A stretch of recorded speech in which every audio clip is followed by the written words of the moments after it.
Ուզում ենք մենք մի համարի շուրջը խորհրդածել, Սուրբ գրքում կարդում ենք, որ եթե բոլոր օրենքից ընդամենը մի օրենքը խախտեցիր, ամբողջ օրենքի դեմ դու օրինազանց ես։ Ուրեմն ինչքան օրենքներ ա, չէ, Աստված տվել, եւ մի տեսակ շատ անգամ մենք շփոթվում ենք այդ տեղերից եւ ասենք հակառակորդ ուզում է օգտագործի ինչ-որ բաներ ու գողություն անի։ Ուրեմն հակառակորդի առաջի գործ գողությունն է։ Ասում է գողը չի գալիս ուրիշ բանի համար, բայց միայն գողանալու, սպանելու, կորսնցնելու, բայց առաջի գործ գողությունն է։ Ինչ է գողանում։ Ինքը գողանում է մեր մեջ եղած հավատքը Աստծո սիրո նկատմամբ, այդ գողությունն է ուզում անի։ Ինքը ուզում է, որ մենք կասկածենք Աստծո սիրո վրա։ Հիմա Սուրբ Գիրքը ասում է, որ եթե բոլոր օրենքը պահես, Հակոբոս 2:10, քանզի ով որ բոլոր օրենքը պահե ու բանի մեջ հանցավորը լա, անիկա ամենուն պարտական կլա։ Ուրեմն մի ուրիշ թարգմանության մեջ ուղիղ ասում է, որ օրենքի դեմ հանցավոր ես։ Վասնզի ան որ ըսավ թե շնություն միներ, ըսավ թե մի սպաներ։ Ուստի եթե շնություն չնես, բայց սպանություն ունես, օրինազանց կլաս։ Ժողովուրդ ջան, բայց մի ոնց հասկանանք դա։ Ասենք ես իմ ինչքան օրենքներ կա տված, այդ բոլորը պահենք, ընդամենը մի օրենք չպահենք եւ համարվենք այդ լրիվ օրինազանց ու դատվենք որպես օրինազանց։ Ինչ թվում է առաջի հայացքից ահավոր խստություն է, չէ՞ դա։ Եվ միթե Աստված այդքան խիստ է ուզում մեզ մոտենա։ Ահա շատ այսպիսի պահեր, որ մենք խորությամբ իմաստը չենք հասկանում, հակառակորդը օգտագործում է, որպեսզի գողություն անի։ Ինչ գողանա, որ մեր սրտից գողանա Աստծո սիրո վրա եղած հավատքը։ Ասում է, եթե հանգարց մի հատ պատվիրանք խախտեցիր, ամբողջ օրենքի դեմ օրինազանց ես։ Ինչու է այդպես խիստ ասում, ժողովուրդ ջան։ Ինչու։ Եղբայրներ, քույրեր, ուշադիր եղեք, ամբողջ հարցը կայանում է սրանում, որ հակառակորդը ուզում է մեզ Աստծո որդուց Քրիստոսից շեղի։ Օրինակ ասենք գաղատացիներին ոնց էր հաջողվել շեղել։ Գաղատացիս եկեղեցուն, որ Պողոս առաքյալը նամակ գրում, ինչ ասում։ Ասում է մնացել եք դուք առանց Քրիստոսի, այդպես գրված է։ Այնտեղ կրոնը կա, պաշտամունքը կա, տասանորդը կա, աղոթքը կա, ամեն ինչ կա, բայց Քրիստոս չկա։ Կյանքը չկա, պատկերացնում եք, սա ինչ ահավոր խայտարակություն է, սատանայի կողմից ինչ նվաճում է, ինչ հաջողություն է, որ Սարդիգեի եկեղեցին ասում է դու անուն ունես, թե կենթանի ես, բայց մեռած ես։ Այսինքն երբ որ սատանան հասնում է մի սարսափելի հաջողության, ինչ հաջողության։ Եկեղեցին կա, ժողովուրդը կա, պաշտամունքը կա, տասանորդը կա, հաղորդությունը կա, բոլոր արարողությունները կան, բայց Քրիստոսը չկա։ Այդ կյանքը չկա։ Հիմա Աստված ուզում է, որ մեր ուշադրությունը միշտ բերի իր որդուն, որ անպայման մեր խելքու միտքը Հիսուսը լի։ Մենք անպայման, որ մտնում ենք պաշտամունքի նայենք, Հիսուսը կա թե չկա։ Այսինքն մեր ամբողջ նայվածքը դեպպես ուղիղ գրած է Հիսուսին նայեք, չէ՞ այդպես գրված է։ Ձեր հավատքի առաջնորդին ու կատարողին։ Հիմա ասենք ընտանիքա քնել են, առավոտ զարթնեն, մեկ էլ ամուսիններ իր հետ խոսում են, այ մարդ ասում են, մեր 2 տարեկան երեխան իսուրա չկա։ Ասենք իրարից հարցում են, խաբար չեն չկա։ Այսինքն իրան քնելուց ուշադրի չեն եղել երեխուն, չէ՞ կա թե չկա։ Հիմա բայց եթե մի ամիս անցնի, մեկ էլ հանգարց հայտնաբերեն, վայ, էսուրա մեր երեխան։ Իսկ եթե մի տարի անցնի ու տեղյակ չլեն, որ նոր հայտնաբերեն, որ էս ոնց որ մի հատ երեխա ունենք, էսուրա։ Այսինքն սա նշանակում է, որ իրանք ինչքան անտարբեր են, չէ՞ երեխու նկատմամբ, որ նրա լինել կամ չլինելը չեն էլ նկատում։ Հիմա Սարդիգե եկեղեցուն մենք ինչ ասենք, որ անուն ունես թե կենթանի ես, բայց իրականում մեռած ես, ի՞նչ է նշանակում մեռած, ժողովուրդ ջան։ Մեռած նշանակում որ կյանք չկա, չէ՞։ Կյանքը Քրիստոսն է, հիմա Քրիստոսը չկա։ Մի ամիս չկա, երկու ամիս չկա, մի տարի չկա, բայց այս մարդիկ խաբար չեն, որ Քրիստոսը չկա։ Ասեն գաղատացից եկեղեցիները տեղյակ չեն, խաբար չեն, որ իրանք մնացել են առանց Քրիստոսի։ Մի հասկանում եք, թե սա ինչ է։ Բայց Աստված հակառակն է ուզում, ժողովուրդ ջան։ Հիմա ինչու է ասում, որ եթե մի օրենքը խախտես, լրիվ օրենքի դեմ օրինազանցես, ինչու։ Քանի որ եղբայրներ քույրեր, եթե մենք մեռնում ենք եւ Քրիստոս բնությունն է մեր մեջ գործում, ոչ մի օրենք չի խախտում։ Այսինքն Սուրբ Գիրքը ասում է, որ Հռոմեացիս 8-րդ գլուխը ասում է, պարզ բացադրում է մարմնավոր քայլել եւ հոգեորապես քայլել։ Հոգեորապես քայլելը նշանակում է, որ մարդու մեջ երկրորդ աղբյուրն է բացվել իր վարկը որոշելու Քրիստոս կյանքը եւ հոգով է առաջնորդվում, այդ կյանքից է բխում եւ ասենք ինքը մեռածա Քրիստոս ապրում է իր մեջ։ Եթե իր մեջ Քրիստոս կյանքն է ապրում, Քրիստոսը ասեց ես չեմ եկել օրենքը ինչ անելու։ Օրենքը ավիրելու, հաբա եկել եմ ինչ անելու։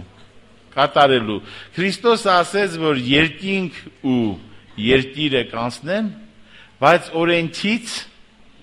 նշանախեցմը չի անցնի, չէ՞, մինչև ամենը կատարվի։ Ասեց այդպես։ Այսինքն, եթե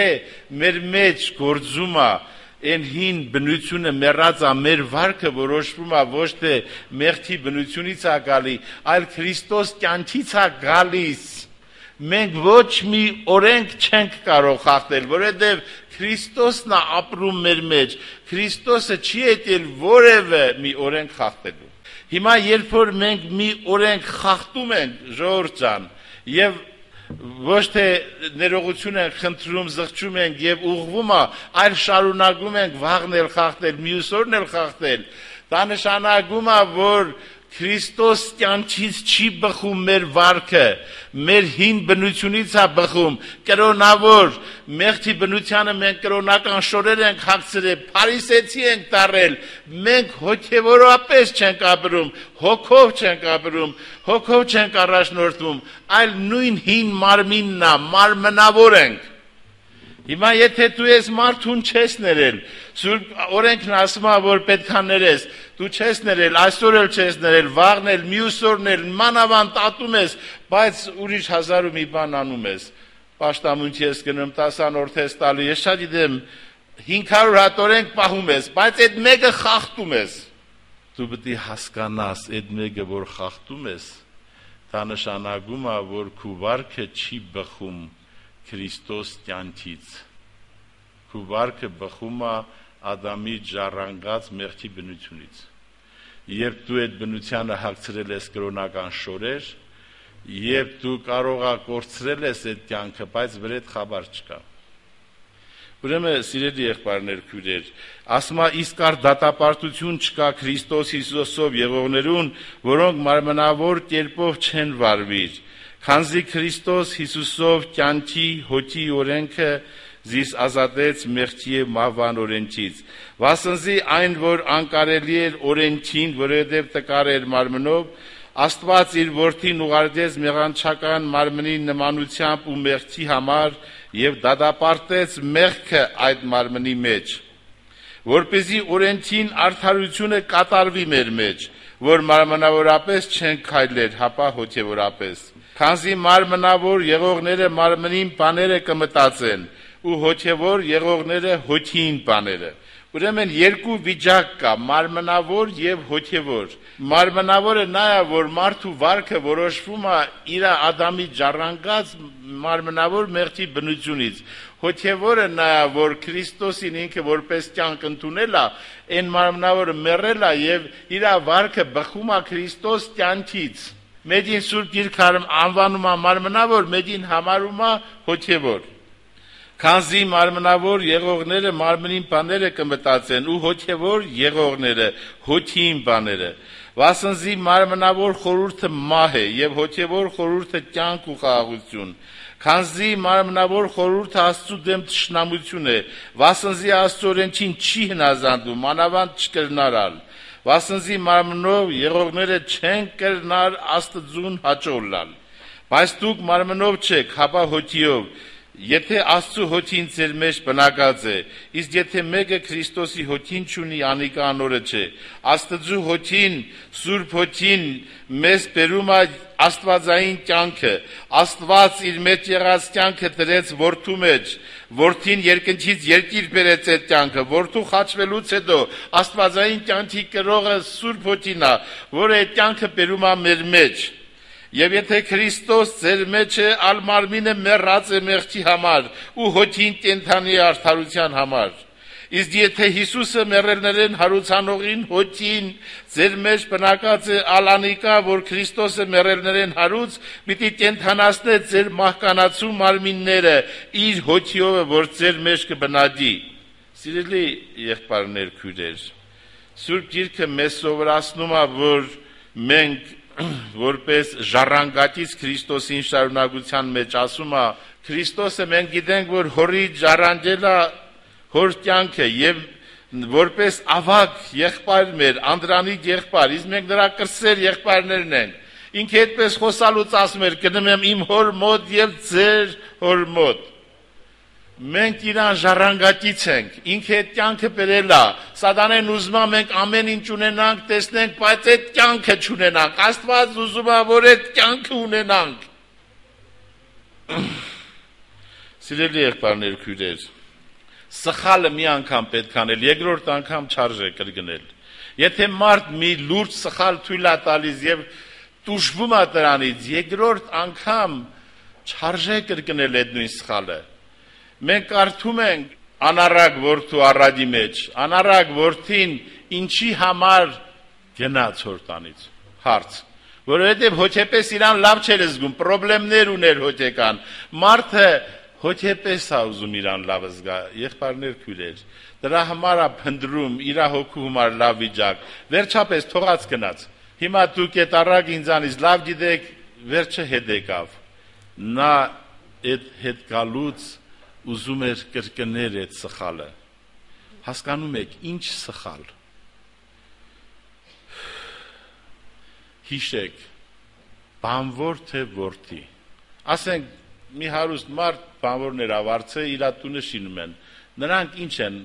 անունը տնենք բանվոր կամ վարձկան, չէ, ասենք այդ մարդ փող է տալիս, չէ, գալիս են իրա տունը աշխատում են,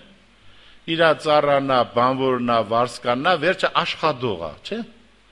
հիմա ինքը հետ է եկել, ժողովուրդ ջան,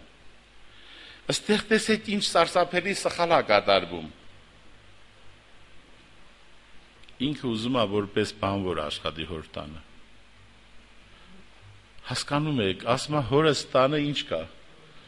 Շատ վարսկաններ կա, որ վերջը հաց ուտում են։ Ես էլ նրանցից ինչ եմ, նրանցից մեկի պես եմ։ Այսինքն հոգեկան, ինքը հոգեկան հաղորդակցություն չուներ հոր հետ։ Դրա համար հոր տանից գնաց։ Այդ նույն վիճակն էլ մեծ աղբերը։ Մեծ աղբերը հիշում եք ինչ էր ասում։ Ասում էր այսքան ժամանակ ես քեզ ծառայեցի, մի հատ ուլ չտվիր, որ ինչ անեմ։ Մի հատ ուլ չտվիր, որ իմ բարեկամների հետ ինչ անեմ, ուրախանամ։ Ուրեմն մեծ աղբոր ուրախությունը ուրիշ տեղ էր, ուրիշ բարեկամներ ուներ, չէ՞, հոր ներկայությունից չէր իր ուրախությունը, հասկանում եք։ Հիմա այս աղբերը հետ է եկել, ասում է հայր, լիքը բանվոր ունես, մեկն էլ ես եմ։ Այսինքն այդ նախադասությունը ինչ է նշանակում։ Հիմա դուք որ եկել եք եկեղեցի ինչ եք ասում։ Ես մի հատ քույրիկ ճանաչում եմ, ասում եմ ամենամեծ ուրախությունն է, որ եկեղեցին գնամ, ինձ խանգարող չլի, ավելի վերցնեմ, ավլեմ, փոշիները սրբեմ, հավաքարություն անեմ։ Սիրելիներ, փառք Տիրոջը, որ մենք ուզում ենք այդ անել, բայց սա չի ավետարանը։ Հասկանում եք, հայրը չի ուզում, որ դու վարձկանել ես, բա ինչ է ուզում, հայրը ինչ էր ուզում, ժողովուրդ, հայրը չի ուզում, որ դու քու սրտում մեղքի դերություն ունենաս, օրենքի խախտումներ ունենաս, պարտություններ ունենաս, երկնային ուրախությանը անհաղորդել ես, Քրիստոս կյանքը քեզ համար հեքիաթլի, դու ուղղակի ծառայես Աստծուն, Աստծու եկեղեցի մեջ վարսկանի պես ես, ծառալ ես, սա քու ուզածն է, բայց սա սխալ է, դու այդ սխալը մի կրկնի, հայրը ուզում է, որ քու մատը ոսկե մատանի դնի, հայրը ուզում է, որ բարարձովարակը մորթեն, ուտեն ու խմեն և ուրախլան, հայրը ուզում է քեզ արդարության պատմուճան հագցնի, հայրը ասում է, որ իմ Քրիստոս որդու է դու ժառանգակից ես, ես նրա ժառանգություն եմ տվել իմ մեջ եղած կյանքը, որպես անձնալին որդի դու նրա եղբայրն ես, ես քեզ էլ եմ տալիս այդ ժառանգությունը, ահա թե հայրը ինչ է ուզում, հայրը ուզում է, որ մեր մեջ ապրի Աստծու որդին, հայր ուզում է, որ Պողոսի նման մենք կարողանանք ասել, ապրում եմ ոչ թե ես, այլ Քրիստոս ապրում է իմ մեջ, և այլևս հին մարդը մեռած է, իմ վարքը բխում է Քրիստոս կյանքից, այն հին աղբյուրը փակվել է, ես արդեն ծառա չեմ, դուք ծառայության հոգին չառակ կրկին վախենալու, այլ որդեգրության հոգին, որով կանչում եք Աբբա հայր։ Աբբա հայր նշանակում է իմ հայր։ Այսինքն դու արդեն վարձկան չես, բանվոր չես։ Եվ սա ինչ է նշանակում, սիրելիներ։ Սա նշանակում է, որ դու ծանոթ եղիր, իմացի եղբայրս ու քույրս, իմացի, որ դու քու հոր համար թանկ ես, այս իմ որդին, կորսված էր ու գտնվեցավ, այսինքն քու գնալով հայրը կորուստ ունի, մեռած էր ու ողջնցավ, իմացի քու արժեքը հոր համար, քու պատճառով երկնքում կարող է սուգ լինի և քու պատճառով երկնքում կարող է մեծ ուրախություն լինի, դու այդքան կարևոր ես։ Իմացի հայրը չի ուզում քեզ բանվոր բռնել, հայրը ուզում է, որ իր որդուն Հիսուս Քրիստոսին որպես պարգև տա քեզ, որովհետև այդ կյանքն է հավիտենական, դու ասում ես ես ես մեղքերից ազատվեմ, ես հբարդությունից, ես նախանձից, ես ցուցակից, արդեն մնացածը չես թվում է, թե հա մնացած ինչ, ենթադրենք ազատվեցիր, հետո եթե կյանքը, աստվածային կյանքը չկակում է, ինչ պետք անես, մարդուն թվում է, թե իր մարդկային կյանքը այդ մեղքերից ազատված, տենց ուրախ զվարթ կապրի, ոչ, նորից դու կծառավես, դու պետք է Աստծու որդուն, Հիսուս Քրիստոսին, որպես Աստծու սիրո արտահայտություն, որպես պարգև Աստծուց, հավատքով քո սրտի մեջ ընդունես, այդ կյանքը պետք է ընդունես, քո գործը էդ է։ Ես եկա, որ դուք կյանք ունենաք և էլ ավելի ունենաք։